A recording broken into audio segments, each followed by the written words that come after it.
Hello dear student. Electrical junction में आपका स्वागत है। आज हम आपको बताने वाले हैं जो इलेक्ट्रिकल के बहुत ही मोस्ट इम्पोर्टेंट जो फुल फॉर्म है उनके बारे में। और ये जो most important 50 most important full form है जो हर एक कंपटीशन एग्जाम में आते हैं। तो ये वीडियो को स्किप ना करें और लगातार देखें ताकि आपको हर एक फुल फॉर्म का पता चल सके। और जो भी आपको एग्जाम, क्योंकि कंपटीशन में कहीं भी ऑल इंडिया एग्जाम होता है इलेक्ट्रिकल का, उसमें ये जरूर आपको क्वेश्चन मिलते हैं। तो यहाँ हमारा सीरियल नंबर लिखा हुआ है, यहाँ ऑब्जर्वेशन, और यहाँ पर इलेक्ट्रिकल फुल फॉर्म्स। ऑब्जर्वेशन का मीनिंग होता है जैसे कि आपको एसी लिखा हुआ है कहीं पर भी, उसको ऑब्जर्व करना है, वो उसका मीनिंग क्या होता है। तो एसी का मीनिंग क्या होता है? Alternating current. आप एक इस बात का भी ध्यान रखना है, जो स्पेलिंग है वो मिस्टेक कई बार जो क्वेश्चन में क्या है, जो क्वेश्चन पेपर आते हैं उसमें मिस्टेक होती है और आपको सही आंसर देना होता है। तो ये भी ध्यान रखना है।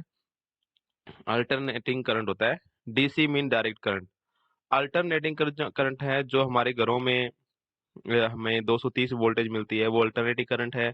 डीसी मतलब डायरेक्ट करंट, जो लेड एसिड बैटरी है उसमें आपको डीसी करंट मिलता है। वी से डिनोट करते हैं हम वोल्टेज। ए से एम्पेयर।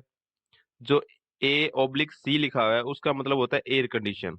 ये एसी अलग होता है और हमारा जो इलेक्ट्रिकल में करंट होता है वो एसी अलग होता है। पी मीन होता है फेस। ई कहीं भी लिखा होता है ई का मतलब होता है अर्थ। एम का मतलब मोटर। एल वी का मतलब लो वोल्ट। एस टी मतलब हाई वोल्ट। 11 क्वेश्चन है डीपी, डबल पोल। जैसे कि आप कोई स्विच है, उसमें स्विच की तरह होता है ये फेस और न्यूट्रल, आपने दो ही वायर उसमें इनपुट और आउटपुट होते हैं, तो उसको डबल पोल बोलते हैं। जिसमें 3 वायर होते हैं, अपने ऑन ऑफ कर सकते हैं स्विच से, वो ट्रिपल पोल होते हैं। ISO ISO isolator. आइसोलेटर जो डबल पोल या ट्रिपल पोल से जो ज्यादा एम्पेयर कहीं भी यूज किया जाता है तो आइसोलेटर यूज किए जाते हैं, वहाँ डबल पोल ट्रिपल पोल नहीं प्रयोग करते। तो ये भी ध्यान रखना है। K A kilo ampere. MV mega volt. HP horse power. जो जितनी भी मोटरें हैं हमारी इलेक्ट्रिकल में, तो वो सारी एचपी में होती है। जैसे कि 2 एचपी की मोटर है, 3 एचपी की मोटर है, शॉर्ट फॉर्म बोलते हैं हम। तो इसकी फुल फॉर्म क्या होती है? Horse power. ये उसमें कितनी पावर है। LT low tension.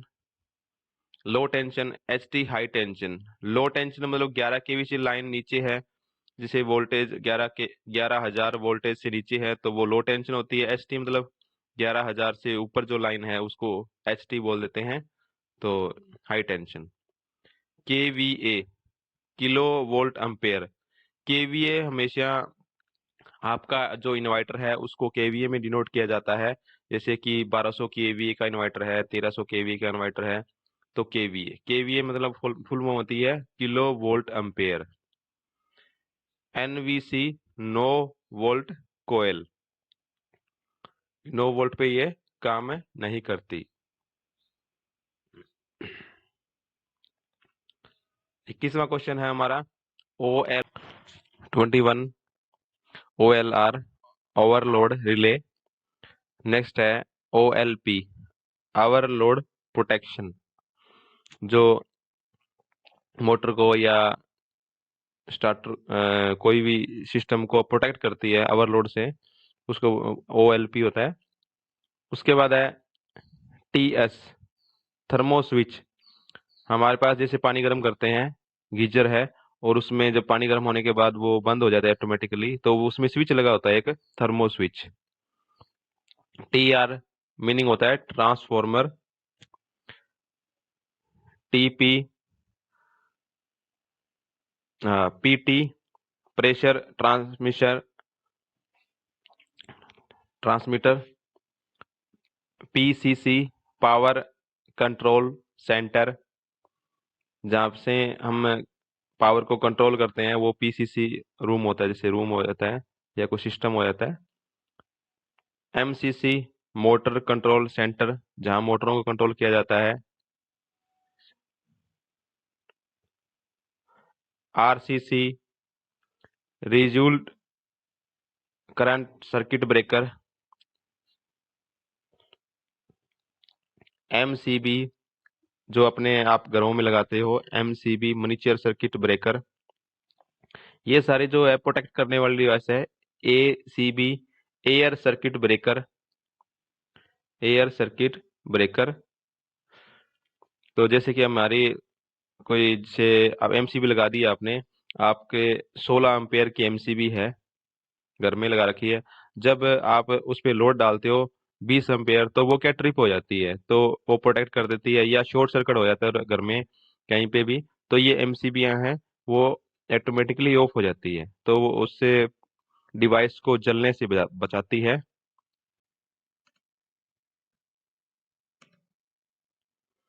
तो आपका 31 है MCCB moulded case circuit breaker.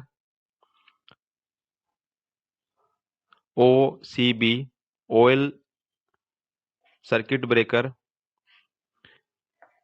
क्या है, जो क्वेश्चन एग्जाम होते हैं, वो क्वेश्चन एग्जाम में हमारे क्या लिखा होता है, O L C B is full form भी, इसकी फुल फॉर्म क्या है, तो आप फिलिंग द ब्लैंक्स भी होते हैं कई बार, और कई बार 4 ऑप्शन भी दिए होते हैं अलग अलग तरीके के, तो जो सही आंसर होता है वो आपने करना होता है।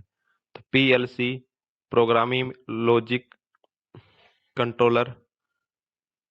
डीओएल डायरेक्ट ऑनलाइन, ये जो डीओल स्टार्टर भी होते हैं, DOL direct online. ELCB earth leakage circuit breaker, earth leakage circuit breaker ये भी ब्रेकर है। HRC high rupture circuit capacity fuse है। जेबी जंक्शन बॉक्स, जहां वायरों का ज्वाइंट होता है, और मतलब वर्टिकल और हॉरिजॉन्टल से वायर आ रही है, और वहां एक पॉइंट दिया होता है, जंक्शन होता है, और वहां पर ज्वाइंट हो जाते हैं, उसको जंक्शन बॉक्स बोलते हैं। सीटी current transformer.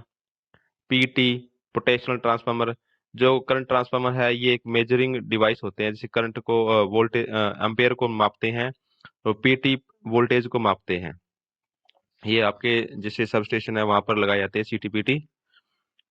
PVC polyvinyl chloride, ये जैसे हम वायर लेके आते हैं पीवीसी वायर, तो उसको बोलते हैं पॉलीविनाइल क्लोराइड।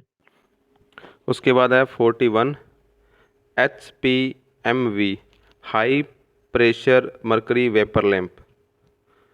ये भी क्वेश्चन एग्जाम में ज़्यादा आता है। HPSV high pressure sodium vapour lamp, ये जो लैंप है जो हमारे स्टेडियम है, ग्राउंड है, उस पे लगाए जाते हैं ज़्यादा लाइटिंग के लिए। उसके बाद है SCIM square case induction motor. SRIM slip ring induction motor, ये 3 फेस की मोटरें हैं, उस पर ये डिनोट होता है। OLTC on load tap changer, जो लोड को अपलोड करता है। उसके बाद है NC normally closed, NO normally open. उसके बाद है XLPE, ये बहुत ज़्यादा क्वेश्चन एग्जाम में आता है, क्रॉस लिंक्ड पॉली इथेनॉल।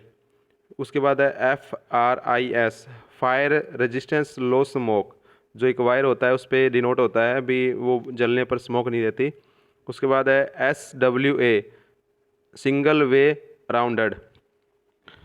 ये वीडियो अपने दोस्तों को भी शेयर करें, ताकि हमसे ज़्यादा से ज़्यादा जुड़ सके, और लाइक एंड शेयर करना ना भूलें। धन्यवाद।